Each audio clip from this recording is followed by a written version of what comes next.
I'd like to tell you about Jenny. She used to be my friend. We would get together and talk about our kids and give each other support and advice. Here's what happened. She started listening to the wrong kind of news, and it changed her. I think she was brainwashed. I don't see any other way that could happen so fast. None of her beliefs make any sense. She's become such an intolerant person. I mean, she thinks she's tolerant, but it's clear that she is not. I had to block her on Facebook. We just disagree too much. I can't believe how stupid she is. I never expected her to fall for those lies. I can't even talk to her without one of us getting upset. It's awful. Does that sound familiar? This scene has been repeated countless times between friends or family members, especially in the past year. It has probably happened to you or someone you know well. The division caused by our polarizing beliefs is tearing us apart. These days, we can't agree on health, politics, religion, taxes, guns, school curriculum, the list goes on. You name it, people have taken a side. We have never been more polarized. What is it to be polarized? Magnets are polarized. And if they're put together in a certain way, they refuse to connect. They push each other away. If you make a couple minor adjustments, they come together without problems. They become inseparable. When beliefs are so polarized and we're told that there's no possibility of compromise and no way to understand each other, we can't see how to get along and we give up on the relationship. But what if there was actually more in common than we thought? The fact that these disagreements happen so quickly suggests there is less of a difference than we are led to believe. Let's look at it another way. Here's the truth, this green circle. There are two viewpoints, A and B. The person who is convinced of viewpoint A believes this blue circle, while the person convinced of viewpoint B believes the red circle. Notice that for both the red and blue circles, most of their beliefs are true, but the viewpoints are far from the center. Even though many of the beliefs are shared, their conclusions or viewpoints are very different. One effective way to find truth is to connect with people who believe differently than we do. This is the opposite of what we tend to do.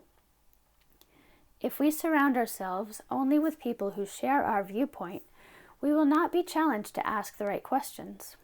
Usually, common ground is where the truth is found.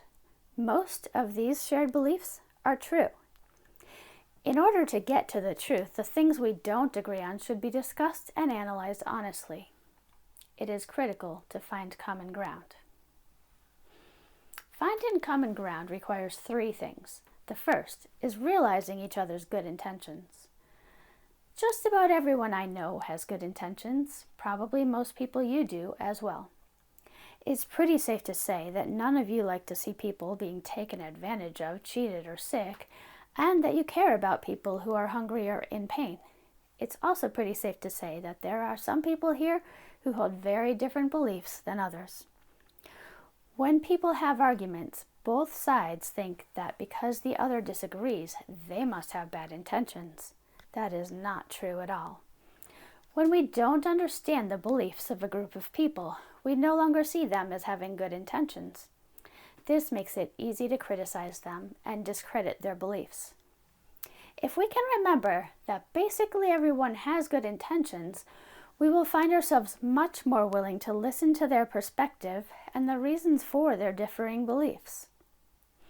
The second thing necessary to find common ground is understanding the beliefs that differ from yours. We used to know how to explore our differing beliefs in order to understand them. One method used was called debate.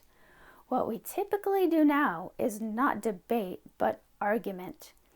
The biggest difference is debate has rules. Without those rules, an argument tends to get off topic and fall into personal attacks. Much of the time, we aren't even really talking about the same issue. That's why good old-fashioned debate starts with defining both the issue and the terms we use. We need to be sure the other person understands our position clearly and that we understand theirs. You both should understand each other's position and the words used to discuss them. If we are using words that mean different things to different people, how could we possibly agree or even debate appropriately? Understanding each other's positions is critical to finding common ground. The third thing required to find common ground is really listening. The goal of this listening is to find out what you have in common, what you agree on, and start enjoying each other as people. Then you can discuss your differing beliefs later in small doses while still listening. Be careful not to categorize people according to their beliefs or other classifications. Religion, political party, sexual orientation, age, gender, career, hobby, sport. Don't judge people based on one characteristic. Remember that people are individuals and don't fit into categories. When we categorize, we stop listening. Find out what the person you are communicating with actually believes, because it may not be the same as the group you think they belong to. People want to feel important. Even when you disagree, listen. When you feel like you truly understand, give non-judgmental input, then listen again. Once again, to find common ground, you need to really listen, remembering that people have good intentions and seek to fully understand their beliefs and the reasons for them. Even if you do not share their viewpoint, you will be able to understand it and be able to discuss the differences calmly. Who are the Jennies in your life? I encourage you to listen, realize their good intentions, and understand where their positions are coming from. I believe you will be able to find common ground again.